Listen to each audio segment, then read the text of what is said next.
আসসালামু আলাইকুম। কি অবস্থা সবার, কেমন আছেন? আশা করি সকলে অনেক ভালো আছেন। তো আজকে আমি সাইকেল নিয়ে বের হচ্ছি, দেখতে পাচ্ছেন। তো আজকে আমি যাব নীলফামারী। ভাবলাম আপনাদের সঙ্গে ব্লগটা শেয়ার করি। আর এটা হচ্ছে আমার ছোট ভাইয়ের সাইকেল। তো চলুন যেতে যেতে গল্প করি আর আমার ব্লগের সঙ্গে সবাইকে স্বাগত জানাচ্ছি। এটা হচ্ছে আমাদের গ্রামের কাঁচা রোড, আর সামনে কিন্তু পাকা রোড আছে। দেখেন, এই যে পাকা রোড।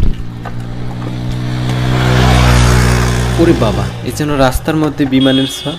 ভাই, বাইক থাকলে যে এভাবে চালাতে হয় তা কিন্তু না। আপনারা কখনো এরকমভাবে বাইক চালাবেন না। মাশাআল্লাহ, অনেক সুন্দর একটা ভিউ। আচ্ছা দেখেন তো, এই আপুটা কত স্মুথলি বাইক নিয়ে গেল। আসলে ছেলে এবং মেয়ের মধ্যে এখানেই পার্থক্য। আমরা ছেলেরা সবসময় বাইক রাস্তার মধ্যে বিমানের মতো চালাই, আর মেয়েরা কিন্তু সবসময় একটু কেয়ারফুলি বাইক চালায়। এখানেই তো দেখতে পেলেন আপুটা কত স্মুথলি বাইক চালিয়ে গেল, আমি বুঝতেই পারলাম না। তো যাই হোক, আপনি যখন গ্রাম দিয়ে চলবেন বা গ্রাম দিয়ে কোথাও ঘুরতে যাবেন, তখন গ্রামের সৌন্দর্য দেখে আপনার চোখের একটা প্রশান্তি আসবে।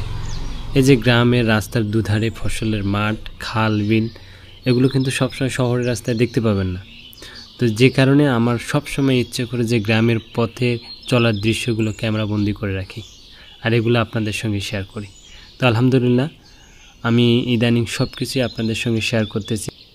ওই যে দেখেন কতগুলো ফসলের মাঠ, অনেক বড় একটা, আমাদের গ্রামের ভাষায় এটাকে বলে দোলা, মানে বিশাল বড় একটা দোলা বলতে পারেন। দোলা বলতে কি ফাঁকা মাঠ, মানে মাঠের পর মাঠ, ক্ষেতের পর ক্ষেত, এটাকেই বলে দোলা। তারপর বাইক নিয়ে যেতে চাইছিলাম নীলফামারীতে, তো ভাবলাম না, সাইকেলটা যেহেতু আছে, অনেকদিন সাইকেল চালাইনি, তাই আজকে সাইকেলে করে নীলফামারীতে যাচ্ছি। আর যেতে যেতে আপনাদেরকে এই গ্রামের দৃশ্যগুলো দেখাই। কেমন লাগতেছে অবশ্যই কমেন্ট করে জানাবেন। আর যেহেতু গ্রামের রাস্তাগুলো কাঁচা এবং পাকা দু ধরনের রাস্তায় থাকে, কিন্তু এখানে পাকা রাস্তাগুলো সবসময় ভালো থাকে। আমি আমাদের নীলফামারী বাইপাস রোডে প্রায় কাছাকাছি চলে এসেছি, আর অনেকটা পথ জার্নি করে আসলাম। ওই যে সামনে আমাদের নীলফামারী বাইপাস রোড, এটা একবারে বাংলা বান্ধায় গেছে এই দিক দিয়ে, আর এই দিক দিয়ে রোডটা অনেক বড় করছে আগের থেকে। নীলফামারী শহরে ঢুকবো, তো আমি এসে গেছি প্রায় নীলফামারীর কাছাকাছি। এখন বাইপাস রোডে আছি। আমাদের নীলফামারী বাইপাস রোড হচ্ছে এটা, যে একটু দেখাই। এই দিক দিয়ে অনেক পাথরের ট্রাক যাওয়া আসা করে, এগুলো আসে বাংলাবান্ধা থেকে, একবারে বাংলাবান্ধা 0 পয়েন্ট থেকে আসে, ইন্ডিয়া বাংলাদেশ বর্ডার যেখানে শেষ সেখান থেকে আসে। ওই যে দেখুন, ইতিমধ্যে ট্রাক ঢুকেছে। আর সন্ধ্যাবেলা, বিশেষ করে সন্ধ্যা থেকে রাত পর্যন্ত ট্রাক এদিক দিয়ে যাওয়া আসা করে, বালু এবং পাথরের ট্রাক বিশেষ করে এদিক দিয়ে যাওয়া আসা করে। কিন্তু রোদ উঠছে আর গরম করতেছে। আমি এখান থেকে বাইপাস রোড শেষ এখন, এই যে এদিক দিয়ে যে রোডটা গেছে এটা হচ্ছে। তো আমি এখন যে রোডটাতে আছি এটা হচ্ছে আমাদের নীলফামারী থেকে রামগঞ্জ যাওয়া রোড। এই রোডটা আমাদের বাইপাস রোডে গিয়ে মিশেছে। তো বলতে বলতে আমি কিন্তু সেই বাইপাস রোড পার হয়ে আমাদের রামগঞ্জ টু নীলফামারী রোডে এখন আছি। আর সামনে আপনি যখন নীলফামারী প্রবেশ করবেন, সেখানে কিন্তু এই দিক দিয়ে একটা মোড় পাবেন, সেটাকে বলে মানিকের মোড়। এটা খুবই পরিচিত একটা মোড়, এই জায়গাটাকে সবাই চেনে যে মানিকের মোড় নামে। এখান দিয়ে আমি আমাদের পুরানা যে গরুর হাট আছে সেই হাটের দিয়ে যাব। আর সেই হাট দিয়ে যেতে আপনি সামনে একটা স্কুল পাবেন, সেটাকে বলে পুলিশ লাইন স্কুল।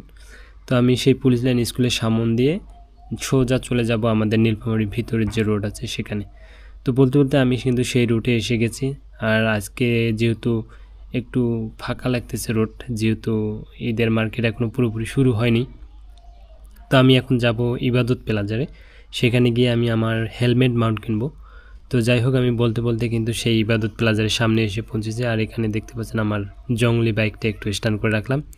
তো আমি যাব সেই অ্যাক্সেসরি দোকানে, যেখানে আমার মোবাইল মাউন্টটি পাবো বা হেলমেট মাউন্টটি পাবো। তো যাই হোক, দাদার দোকানে আসলাম, ওনার কাছ থেকে হেলমেট মাউন্টটা বের করে নিলাম। উনি আমার কাছ থেকে 500 টাকা দাম চাইলো। তো হেলমেট মাউন্ট আমি এর আগেও কিনেছি, আর আমি জানি হেলমেট মাউন্টের দাম কেমন আর কত টাকা হলে আমি নিব কিনা সব কিছু আপনাদেরকে জানাচ্ছি। তো আমি কিন্তু তার কাছ থেকে হেলমেট মাউন্টটা নিব না, যেহেতু উনি প্রায় 500 টাকা আমার কাছ থেকে চাচ্ছে দাম। তো তাই ওনার কাছ থেকে চলে আসলাম। এখন আমি যাব আমার জন্য একটু সামান্য কিছু মার্কেট করতে। তো আমি বাটা শোরুমে গিয়ে আমার জন্য কিছু জুতা দেখলাম। তো জুতার যে দাম রে বাপ রে বাপ। তো যাই হোক, আমি শেষ পর্যন্ত শুধু ব্যবহার করার জন্য একজোড়া জুতা নিলাম, সেটার দাম প্রায় 400 টাকা। এরপরে আমি আসলাম অ্যাপেক্স কেটস কিনে এখন বাড়ির উদ্দেশ্যে রওনা দিয়েছি। আলহামদুলিল্লাহ সব কিছু কেনাকাটা শেষ, শুধু হেলমেট মাউন্টটাই কিনতে পারলাম না।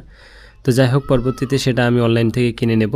তো আজকের ভিডিও এখানেই শেষ করছি। সবাই ভালো থাকবেন, খোদা হাফেজ।